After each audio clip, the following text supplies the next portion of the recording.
السلام علیکم ورحمۃ اللہ وبرکاتہ۔ آل انڈیا مسلم پرسنل لا بورڈ کی جانب سے یہ اعلان جاری کیا گیا ہے، آپ حضرات بھی ضرور سماعت فرما لیں۔ بسم اللہ الرحمن الرحیم۔ وقف کی شرعی اور قانونی حیثیت اور موجودہ حالات میں مسلمانوں کی ذمہ داری۔ اسلامی شریعت اور سماج میں وقف کی بڑی اہمیت ہے۔ اسلام نے غریبوں، بیواؤں، یتیموں، ناداروں پر اور کار خیر میں مال و جائیداد خرچ کرنے کی بڑی تلقین، تاکید اور تحسین کی ہے۔ نیکی کا معیار اسلام نے کار خیر میں اپنا پسندیدہ مال خرچ کرنے کو قرار دیا ہے۔ اللہ تعالیٰ کا ارشاد ہے، لَن تَنَالُوا الْبِرَّ حَتَّى تُنْفِقُوا مِمَّا تُحِبُّونَ۔ تم لوگ نیکی کو نہیں پہنچ سکتے جب تک اپنا پسندیدہ مال راہ خدا میں نہ خرچ کرو۔ نیک لوگوں کی پہچان قرآن میں یہ بتائی گئی ہے کہ وہ یتیموں اور ناداروں پر اپنا مال خرچ کرتے ہیں۔ ارشاد ہے، وَآتَى الْمَالَ عَلَى حُبِّهِ ذَوِي الْقُرْبَى وَالْيَتَامَى وَالْمَسَاكِينِ وَابْنَ السَّبِيلِ وَالسَّائِلِينَ وَفِي الرِّقَابِ۔ وہ لوگ اپنا پسندیدہ مال رشتہ داروں، یتیموں، مسکینوں، مسافروں، سائلوں کو اور غلاموں کی آزادی کے لیے دیتے ہیں۔ رسول کریم صلی اللہ علیہ وسلم نے فرمایا کہ جب انسان مر جاتا ہے تو اس کے تمام اعمال منقطع ہو جاتے ہیں سوائے 3 اعمال کے۔ نمبر 1 صدقہ جاریہ، نمبر 2 وہ علم جس سے لوگوں کو فائدہ پہنچے، نمبر 3 ایسی اولاد جو والدین کے لیے دعا کرے۔ وقف اپنی اصل اور فوائد کے اعتبار سے صدقہ جاریہ ہے۔ اس کا مطلب یہ ہے کہ جائیداد کو اس طرح صدقہ کیا جائے کہ اس کی اصل باقی رہے اور اس کے منافع سے لوگوں کی ضرورت پوری ہوتی رہے۔ صدقہ کا فائدہ وقتی ہوتا ہے، جبکہ وقف کا فائدہ وقتی اور دائمی دونوں ہوتا ہے۔ وقف گو کہ دائمی صدقہ ہے، مگر صدقہ اور وقف میں ایک فرق یہ ہے کہ صدقہ کا مال جس کو دیا جاتا ہے وہ اس کا مالک ہو جاتا ہے۔ وقف میں ملکیت انسان سے نکل کر اللہ کی ہو جاتی ہے، اور جس کام کے لیے وقف کیا جاتا ہے اس کے منافع سے اس کی تکمیل ہوتی رہتی ہے۔ اسلامی تاریخ میں سب سے پہلا وقف خود رسول کریم صلی اللہ علیہ وسلم نے کیا تھا۔ جناب صلی اللہ علیہ وسلم نے 7 باغ اللہ کی راہ میں وقف کیے تھے۔ یہ 7 باغ ایک یہودی کے تھے جس کا نام مغیریب تھا، اور جنگ احد میں مسلمانوں کے ساتھ مل کر لڑا تھا۔ مرنے سے پہلے محمد صلی اللہ علیہ وسلم کو یہ کہہ کر سونپ دیا تھا کہ آپ جس طرح چاہے ان میں تصرف فرمائیں۔ جناب صلی اللہ علیہ وسلم نے وہ 7 باغ فی سبیل اللہ وقف کر دیا۔ عہد نبی صلی اللہ علیہ وسلم میں دوسرا وقف حضرت عمر فاروق رضی اللہ عنہ کا تھا۔ ان کو خیبر میں ایک جائیداد ملی تھی، ان کی نظر میں وہ بہترین جائیداد تھی۔ انہوں نے اسے فی سبیل اللہ صدقہ کرنے کا ارادہ کیا، اور نبی صلی اللہ علیہ وسلم سے مشورہ کیا تو آپ نے فرمایا، ان شئت حبست اصلها وتصدقت بها۔ اگر تم چاہو تو اس کی اصل کو باقی رکھو اور اس کے منافع کو صدقہ کر دو۔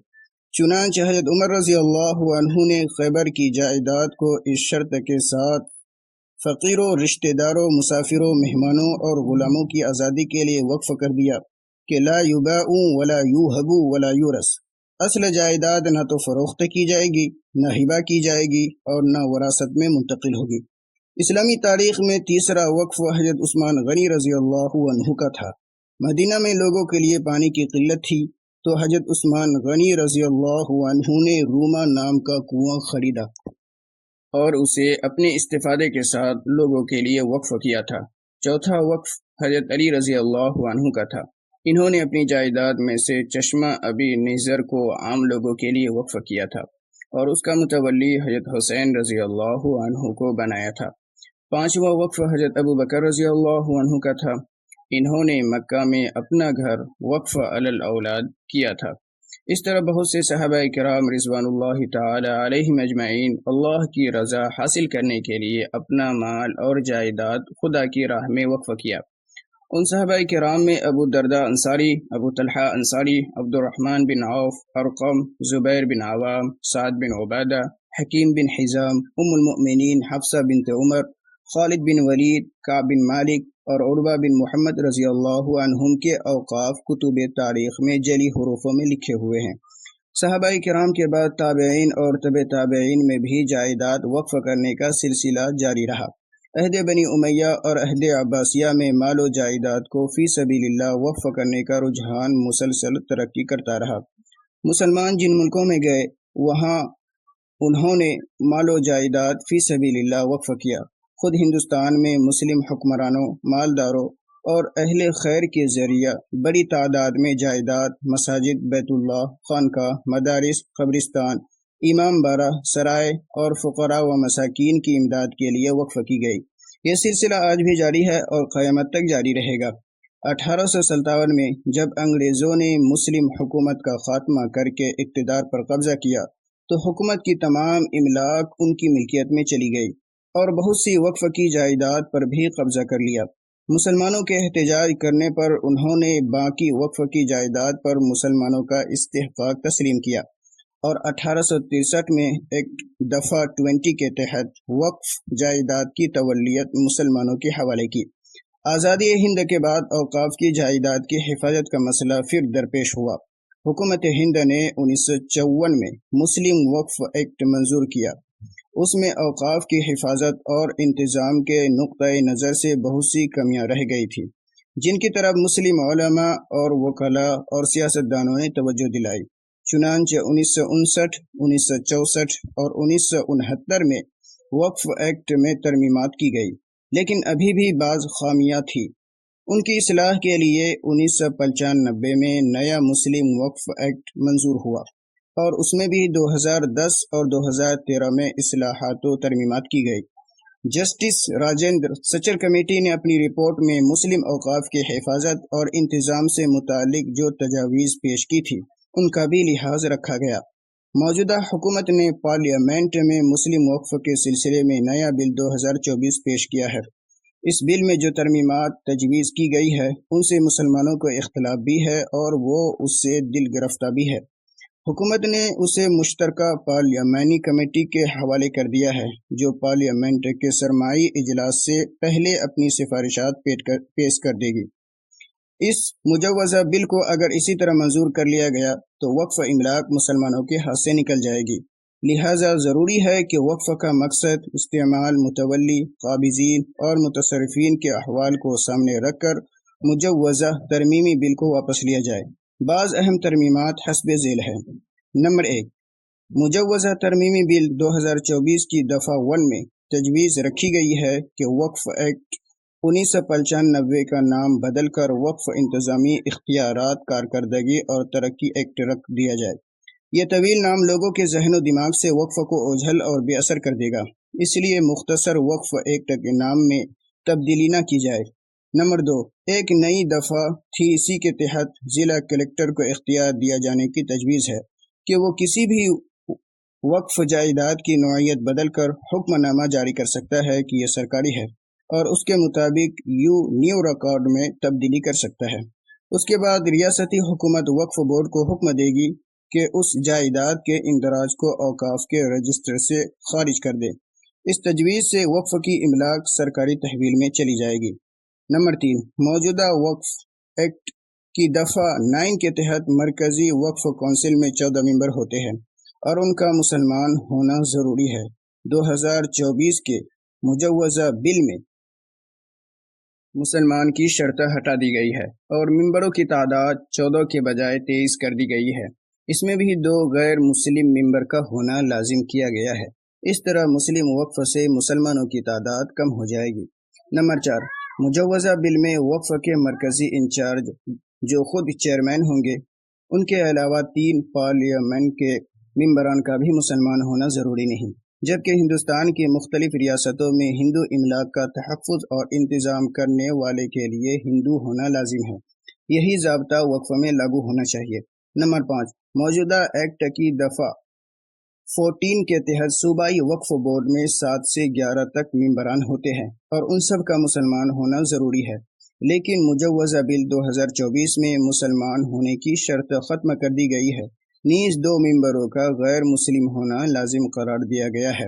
نمبر 6، موجودہ ایکٹ کے تحت ممبروں کا تقرر الیکشن کے ذریعے ہوتا ہے، لیکن مجوزہ بل میں ممبروں کا تقرر الیکشن کے بجائے صوبائی حکومت کی نامزدی کے ذریعے ہوگا۔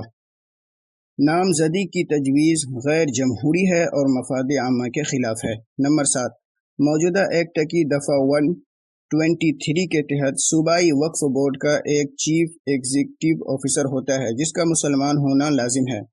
وہ ریاستی حکومت کے ڈپٹی سیکریٹری سے کم مرتبہ کا نہیں ہوتا۔ یہاں بھی مسلمان کی شرط ہٹا دی گئی ہے اور ڈپٹی سیکریٹری کی جگہ کہا گیا ہے کہ چیف سیکریٹری کے عہدہ سے کم نہیں ہوگا۔ ظاہر ہے کہ اس عہدے کے مسلمان آفیسر کامیاب ہوں گے۔ نمبر 8، موجودہ ایکٹ کی دفعہ 32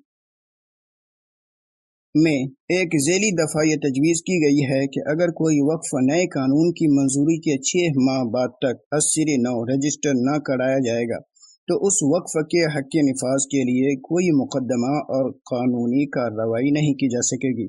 اس تجویز سے وقف املاک برباد ہو جائے گی۔ نمبر 9، نئی مجوزہ بل میں وقف کرنے والے شخص کا کم از کم 5 سال سے مسلمان ہونا لازم کیا گیا ہے۔ یہ تجویز وقف ہی کے خلاف نہیں بلکہ اخلاقیات اور دستور ہند کے بھی منافی ہے۔ مسلمان ہونے کے لیے قدیم و جدید کی شرط بے معنی ہے۔ نمبر 10، وقف ترمیمی ایکٹ 2024 میں یہ تجویز ہے کہ وقف سروے کمشنر، ایڈیشنل و اسسٹنٹ سروے کمشنروں کے عہدے ختم کر کے جن اوقاف کا سروے مطلوب ہے ان کا دائرہ اختیار ضلع کلکٹر کو دے دیا جائے اور کلکٹر اس سروے کو ریاست کے قوانین محصولات کے مطابق انجام دے۔ وقف سروے کے میعاد کو ختم کرنے کی بھی تجویز ہے۔ یہ تجویز وقف کی حفاظت کے لیے نقصان دہ ہے۔ نمبر 11، موجودہ وقف ایکٹ کی دفعہ 433 کے تحت وقف کے تنازعات کا تصفیہ کرنے کے لیے ٹریبونل بنایا گیا ہے اور اس کے فیصلے کو حتمی قرار دیا گیا ہے، مگر مجوزہ ترمیمی بل 2024 میں اسے ختم کرنے کی تجویز ہے۔ اس سے وقف کی جائیداد کا تحفظ مشکل ہو جائے گا اور ناجائز قبضہ باقی رہے گا۔ نمبر 12، موجودہ ایکٹ کی دفعہ 61 کے تحت وقف بورڈ کے فیصلے کی تعمیل نہ کرنے پر متولی پر جرمانہ عائد کیا گیا ہے۔ مجوزہ بل میں اسے بھی ختم کرنے کی تجویز ہے۔ اس سے احتسابی نظام ختم ہوگا۔ نمبر 13، مجوزہ ایکٹ کی دفعہ 104 کے تحت جو شخص مسلمان نہیں وہ بھی مسلم وقف میں حصہ لے سکتا ہے، مگر مجوزہ ترمیمی بل 2024 میں اس کو بھی ختم کرنے کی تجویز ہے۔ نمبر 14، موجودہ وقف ایکٹ کی دفعہ 107 کے تحت اوقاف کی جائیداد کو لمیٹیشن ایکٹ سے مستثنی رکھا گیا ہے تاکہ وقف کی جائیداد پر قدیم و جدید سارے قبضے ختم کرائے جا سکے۔ مجوزہ ترمیم بل میں اسے بھی حذف کرنے کی تجویز ہے۔ نمبر 15، موجودہ ایکٹ کی دفعہ 108 کے تحت اور رائڈنگ ایفیکٹ ہے، یعنی اگر دوسرے قوانین سے وقف قانون کا تعارض ہو تو وقف قانون لاگو ہوگا۔ ترمیمی بل 2024 میں اسے بھی ختم کرنے کی تجویز ہے۔ مذکورہ تجاویز وقف کے مقصد اور تحفظ کے خلاف ہے۔ مشترکہ پارلیمانی کمیٹی کو اور حکومت کو سنجیدگی اور غیر جانبداری سے اس پر غور کرنا چاہیے۔ وقف کی جائیداد پر ناجائز قبضہ ختم کرنے کے قانون کو مؤثر بنایا جائے، بدعنوانی کے خلاف قانون بنایا جائے، نہ کہ وقف کی املاک کو مسلمانوں کی تولیت سے الگ کر دیا جائے۔ وقف ترمیمی بل 2024 پارلیمنٹ میں پیش کیا گیا ہے، مگر پارلیمنٹ میں یہ منظور نہیں ہو سکا۔ اسے جوائنٹ پارلیمانی کمیٹی کے حوالے کر دیا گیا ہے اور جوائنٹ پارلیمانی کمیٹی نے عوام، ماہرین، اداروں اور NGO سے رائے طلب کی ہے اور اس کے لیے صرف 15 دن کا وقت مقرر کیا ہے، جس میں سے 7 دن گزر چکے ہیں۔ اگلے جمعہ تک کا وقت ہے۔ All India Muslim personal law board نے دیگر دینی ملی جماعتوں اور تنظیموں کے اشتراک سے جوائنٹ کمیٹی کو بڑے پیمانے پر رائے بھیجنے کا ایک نظام بنایا ہے۔ بورڈ کی جانب سے QR کوڈ جاری کیا گیا ہے جس کے ذریعے آسانی سے جوائنٹ پارلیمانی کمیٹی کو ای میل کیا جا سکتا ہے۔ اس سلسلے میں social media desk all India Muslim personal law board کی جانب سے بڑے پیمانے پر QR کوڈ کو عام بھی کیا جا چکا ہے اور مساجد میں اسے چسپاں بھی کیا گیا ہے۔ جوائنٹ پارلیمانی کمیٹی کو ہم سب کو ضرور جواب دینا چاہیے اور اوقاف کے تحفظ کے لیے آگے آنا چاہیے۔ اب تک الحمدللہ کئی لاکھ ای میل کیے جا چکے ہیں اور آج جمعہ کے دن بطور خاص کثرت سے ای میل کیے جانے ہیں۔